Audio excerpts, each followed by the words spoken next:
Starting Point Coaching and Consulting presents Kairos Conversations, Connecting with Quality, the podcast. Kairos is Greek for the right time, the right season, the right opportunity. This podcast features healthcare quality professionals who share their journeys, their advice, their struggles, how they made that transition into a new and exciting role. My heart's desire is that you find this podcast to be inspirational to you as you make your own journey.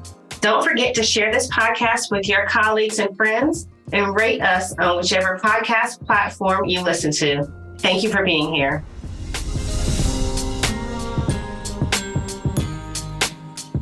Thank you so much for tuning in today. Today, I am joined by my next guest, Jackie Boyle. Thank you so much for being here, Jackie. Oh, Brandy, thank you so much for having me. I'm excited to be here. I'm super excited to talk with you today. So let's start by introducing yourself to the audience. Sure. Well, thank you for having me again. My name is Jackie Boyle. I'm a pharmacist by training, but I do quite a bit of other things that you may not expect a pharmacist to do in my career. So my full-time job, I'm a faculty member and an administrator at a college of pharmacy. And what I found outside of my full-time responsibilities is a really fun side business in coaching pharmacists and pharmacy owners to do different things, whether that's change their career and pursue another path or launch a business, or for those owners, how do they maximize the services that they're offering and implement new patient care services. So by day, faculty educator, I teach a lot of the same topics in professional development and really helping with those soft skills that pharmacists need to be great pharmacists in the patient care world. But I really love helping people be successful outside of that role as well. And then outside of my day job, I spend a lot of time with my two little ones. I have a 7-year-old and a 2-year-old and my husband. So we spend a lot of time together, and that's really important to me. So other than that, quite boring, but those are my main priorities. And hopefully we can have a great conversation here today. Yeah, I love that. And I also have a 7-year-old, so we're in a similar stage in parenting. And I want to dive into what you do with coaching pharmacists and all of that. But we're going to back up and say, how did you get into pharmacy? And then what kind of led you away from doing, full-time bedside pharmacy? Yeah. Oh gosh, that was a winding road for sure. So my family, so I'm a first generation college student. Neither of my parents pursued higher education. And I remember being in high school and, you're getting to the end stage of your K through 12 education. People are asking you, like, what are you going to do? And at that stage of life, I had no idea.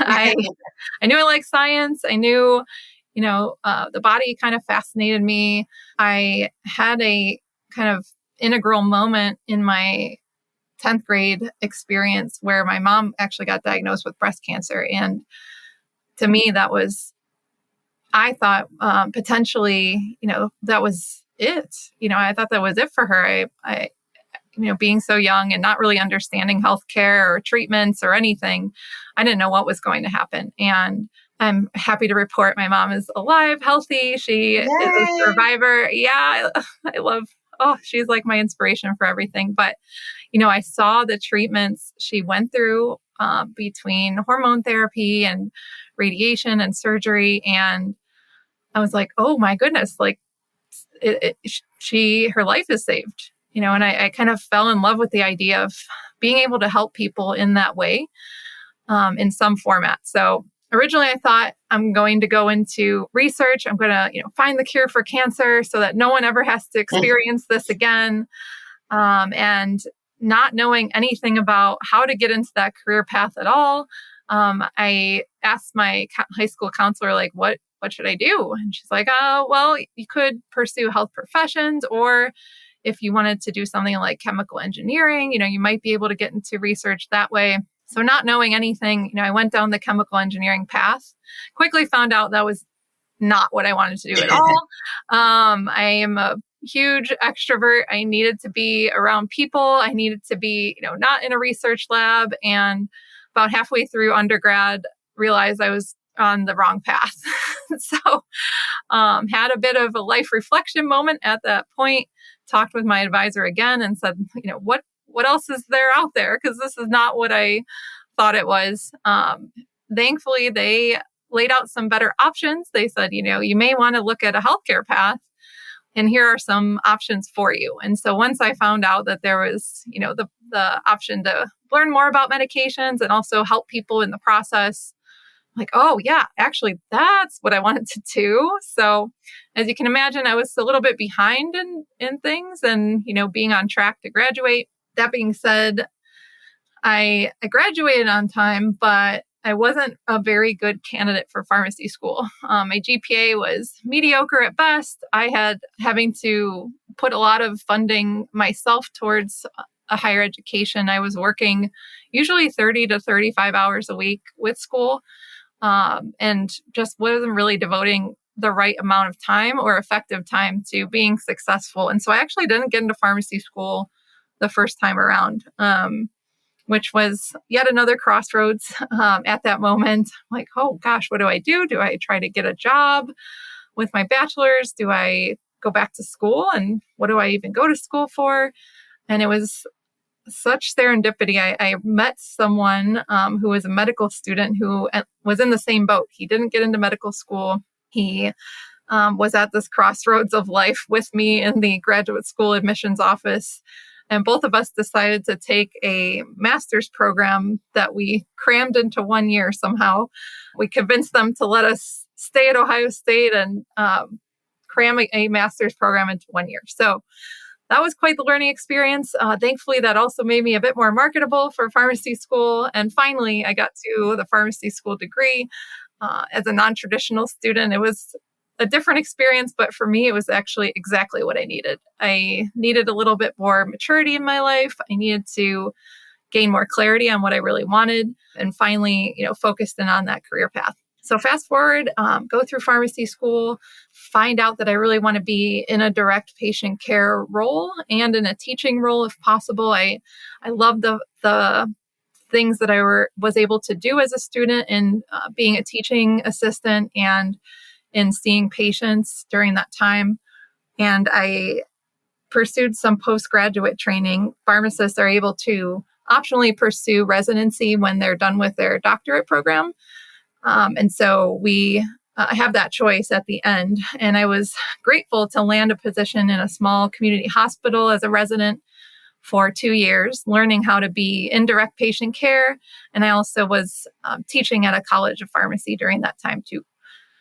So in the beginning of my career, I was in a bunch of different roles where I was in the direct patient care world, mainly outpatient, mainly helping to manage patients' medications alongside my physician colleagues and nurse practitioner and physician assistant colleagues. And at one point, Brandy actually worked in a physical therapy office. Really? I didn't know that. Yeah, I did not know this requirement that you all have that requires that medication reconciliation is a part of every visit. And I happened to be in a position where we were implementing a new physical therapy office on the campus I worked at. And I got in touch with them and they're like, hey, can you come see our patients? I'm like, oh, sure. That's exciting. And I learned so much about your profession, probably not all that there is to know for sure, but it was fun. We had so much fun. So anyway, spent some time in patient care and I taught as part of that process. And what I quickly realized over time was that the system is very broken in so many ways. Just when we thought we figured out a great treatment regimen for a patient that was going to work for them, it was safe for them, they could hopefully afford it, the system would just be combating against this, whether that was, insurance wasn't going to cover this therapy anymore, or patient lost their insurance and now they can't get their therapy, or their pharmacy, wasn't the place where they could receive this therapy anymore and they couldn't access it. And so I constantly felt like I was running into a brick wall at times of seeing patients, trying so hard to take care of their health and the team trying to, reach that same goal with them. Yet our healthcare system was not set up for any of us to be successful, including the patient. And so I had an opportunity about 5 years ago where one of my mentors had left a position at the college that was full-time, that was focused on professional development and student affairs. And I didn't think I was qualified for it. So I was hesitant to apply to it. But it was 2019. It was actually, right before COVID happened, and ended up deciding to apply because I thought, okay, what if I can make a bigger impact on more pharmacy students that are going to be pharmacists someday, and maybe they could fix the system collectively. Because I saw from my own viewpoint as an individual practitioner, I felt like it was too much to carry and fix on my own. So I thought, okay, if I can educate more people, if I could impact their careers and trajectories, then I know that these brilliant minds will get the fix right someday. So ended up leaving practice then. I probably honestly would have left practice during COVID anyway. Just talking with my colleagues who were facing such difficult things. I had my 7-year-old was two-ish at that time. And just the anxiety I was feeling around all the things happening during that time, I'm like, oh gosh, I probably would have left patient care too. So yeah, I've been at the college now for the past 5 years, really working in that direction, and then taking this kind of entrepreneurial side route as well during that time. Yeah, one thing, and first I want to say thank you for being so transparent with your journey and how you didn't get in on the first time. And I think that's very valuable to share, because I think sometimes people think that our career path is, perfect. It goes in a straight line. It's exactly as you want it to be. Mm-hmm. And, that is totally not the case. There's twists and turns and all of that. So I appreciate that.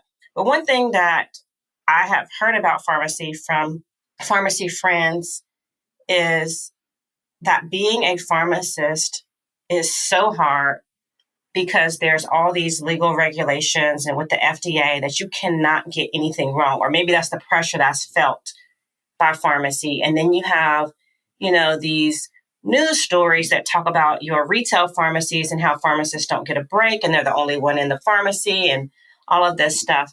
How do you think all of that impacts pharmacists at the bedside or pharmacists in a direct patient-facing role? Gosh, our profession is very fascinating. And it's interesting to see, the things that are shared are part of the story, but not the whole story. So I hope that, folks who are listening and the public at large at some point will see that there's a lot more behind even the stories that are on the news, but even outside of that. So to your first question about kind of the need for perfection, that it's interesting. If you look at the typical personality type of a pharmacist, we are in that perfectionist realm. We tend to recruit folks who fit those tendencies.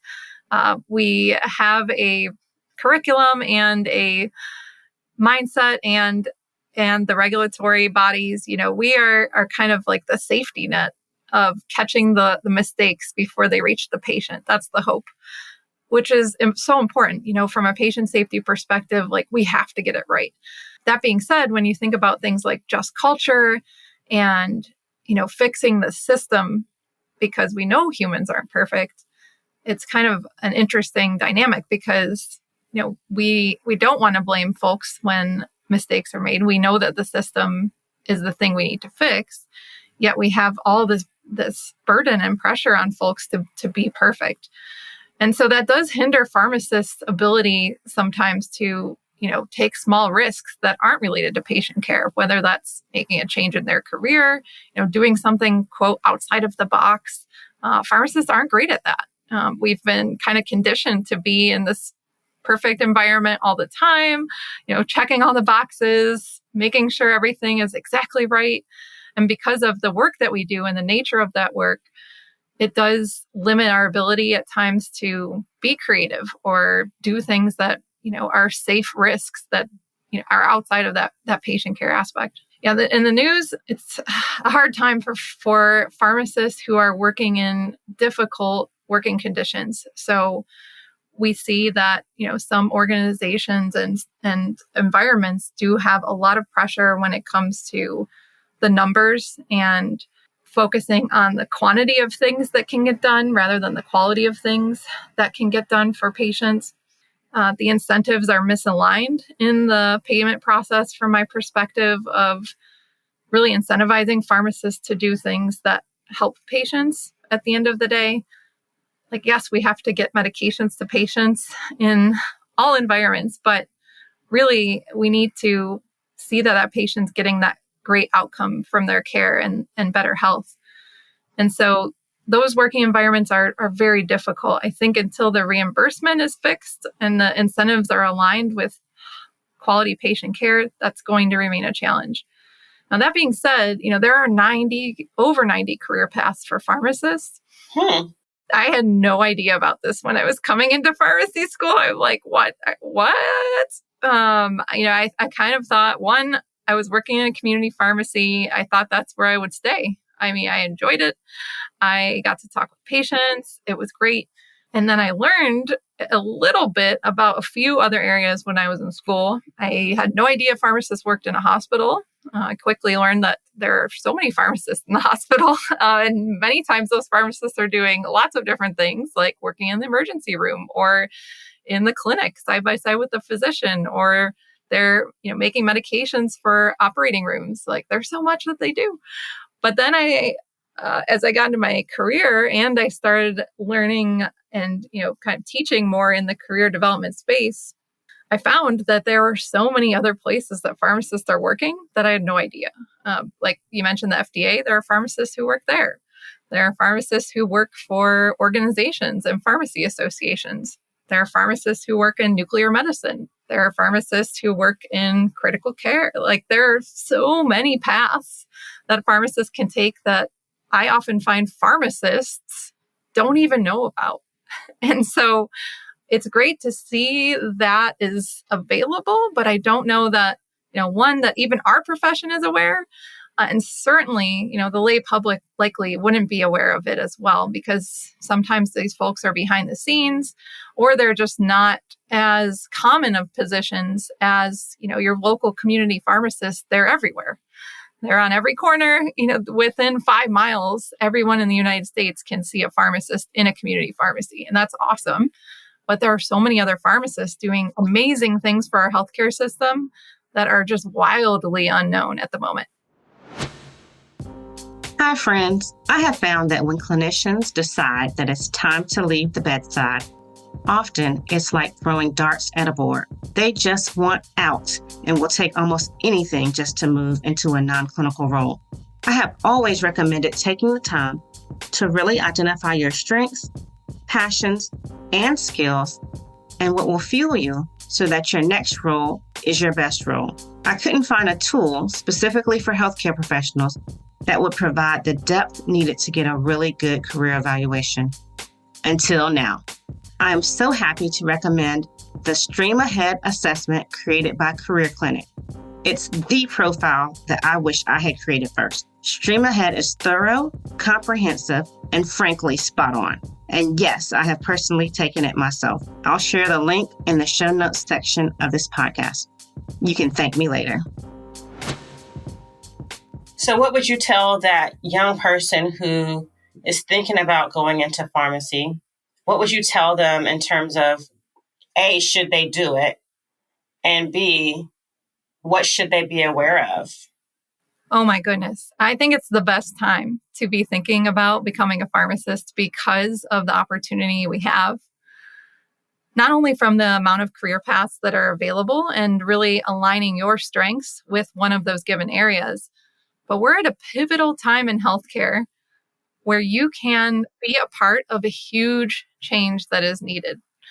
If we even think about what's happening in community pharmacy and the transformation that is going on right now, I think in the next 10, 20 years, and there are some projections around this, we might see a shortage of pharmacists because of the demand and the need.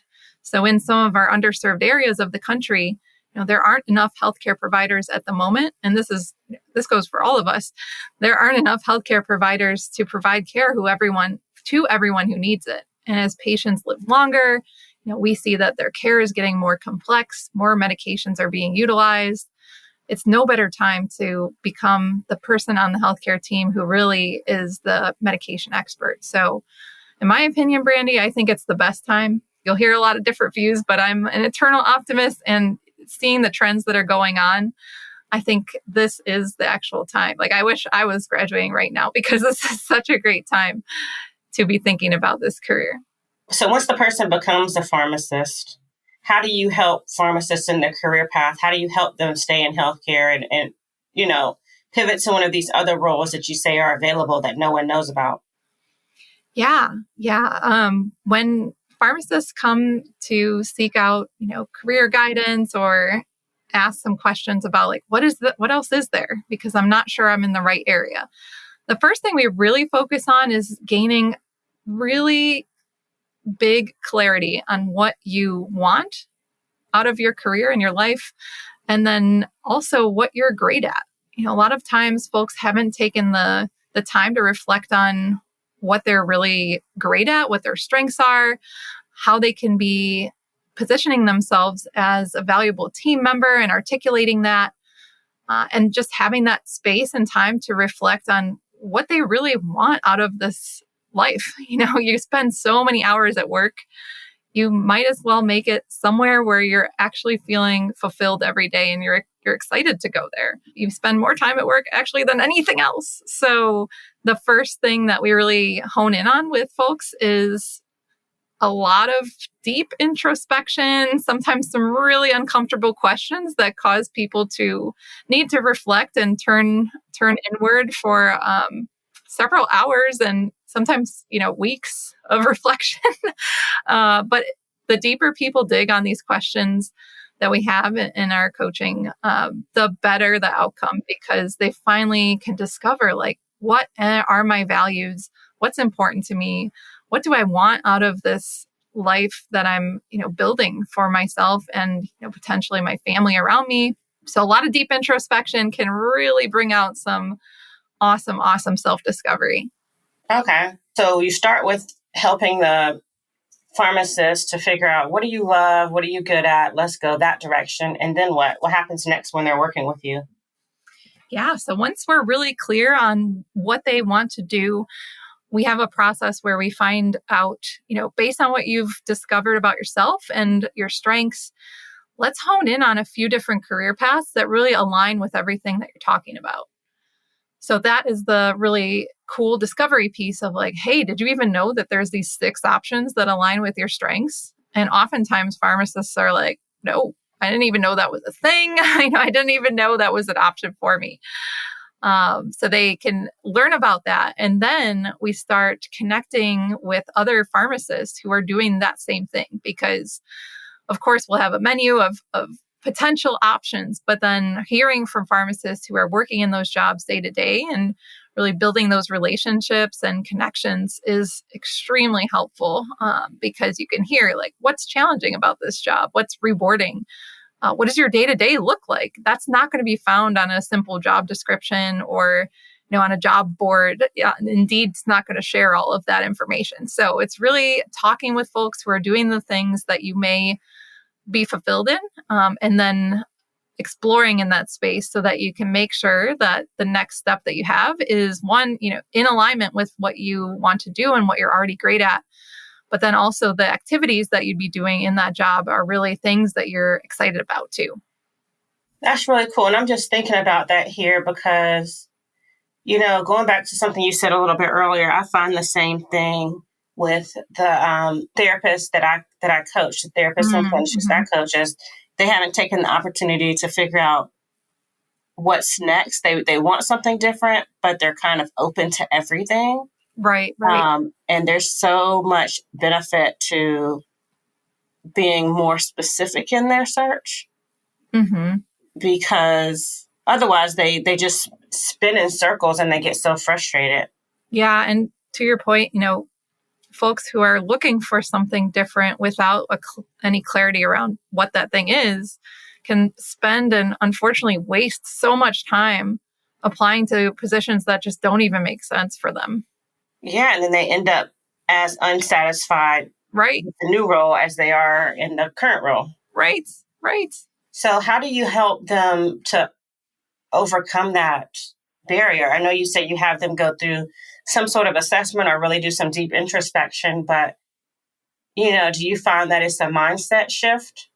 Yes, a lot of times. And it makes me reflect back on something one of my mentors said to me that I'll never forget, is that when you're making a career transition in any regard, running towards something is 100 times better than running away from something. And when you know what you're running towards, like if you don't know what you're running towards, then you're just running in a bunch of directions that don't lead to anything. But if you know the end goal, it becomes much easier to create a path to get there. If you don't know where you're going, then you may just be on a path that is unclear. It's spinning your wheels. It just feels fruitless because you don't have that end goal outcome in mind. And so it is a mindset shift, and it's not without challenge. Folks might still have opportunities where they don't get the interview or they don't get the job offer. And that can happen, but let's take a step back and learn from that. Like, what is the growth mindset around learning from what can we do better? Can you get some feedback about your application or your interview process? Let's make sure that we're keeping that positive energy going, and also realizing that failures and mistakes and challenges are going to happen. That's just part of how everything works in life. So mindset is huge around it. And then from the standpoint of believing in yourself and believing in those strengths and not discounting them, realizing that you've all, as a healthcare provider, you've worked really hard to get to where you are, and you've done hard things, and you could keep doing hard things. You have those skills, so just reflecting on strengths and reminding yourself and affirming for yourself what those are is also a huge thing that we work on too. Yeah, and because there's so many different career paths, your next decision doesn't have to be your final decision, right? It's not like you're stuck in this next choice that you make. You can always make another pivot or another decision later if you want. Exactly. And, there's so many interesting careers that may not have your professional title in them, but they may be directly aligned with your strengths. And I think a lot of folks aren't thinking about that fact that like healthcare has a lot of transferable skills across it. And you can pivot into a new role that may not say pharmacist in the title, and I think folks aren't even thinking about looking for those opportunities at the moment. So it's really that outside the box thinking that we're not necessarily used to, that we also expose people to, and then talk about like, hey, did you think about this role? It doesn't say pharmacist, but it has all of the things you love to do in the description. Right. And one of the roles that you had before, if I'm not mistaken, was a role in which you deployed pharmacists. Can you talk about that role and what kind of were you doing to help pharmacists at that time? Yeah. So in a few of my roles, I've been able to help justify new pharmacist positions. And that has been really fun because I think because of the brokenness of our system, there's so much opportunity that's yet to be realized of plugging in healthcare providers into the process where they don't yet exist. And so, if we could take a look at our healthcare outcomes in our given organization and say, okay, what outcomes are really not doing great right now? And how can we connect providers to addressing that outcome? So, for example, I think back to one position where we were having some challenges helping to manage anticoagulation across several sites in our system. Our patients' time and range for their medication wasn't where we optimally would like it to be. And with that, we said, how can we make this better? Well, we know that team-based care can help improve these outcomes. What if we start placing pharmacists on these teams to really help extend the care address, any patient questions that are coming up, help educate patients about how this medication works, help follow up with patients more frequently so that we can make sure that they're getting to that goal in that range quicker. And through that project, we were able to justify many new pharmacy roles. So things like that. Right now, I'm helping an independent pharmacy team really extend their care and think differently about how they are just even interacting with folks who are coming in their doors. When a patient comes into their pharmacy, how can they make sure that they have all the vaccines that they need, that they have all the screening that they need as far as their chronic disease states, that they have access to the medications they need and those medications are optimized. And so it's really just thinking differently about our healthcare system and identifying where gaps exist or where outcomes aren't optimal and saying, how can we make this better by utilizing the care team to their fullest potential? And I love identifying those opportunities. Yeah. So let me just stop and say something to the audience. If you are a pharmacist and you want to learn how to provide better care for your patients, work in some of these team-based models, or even do something totally different with pharmacy, then you've got to check out Jackie.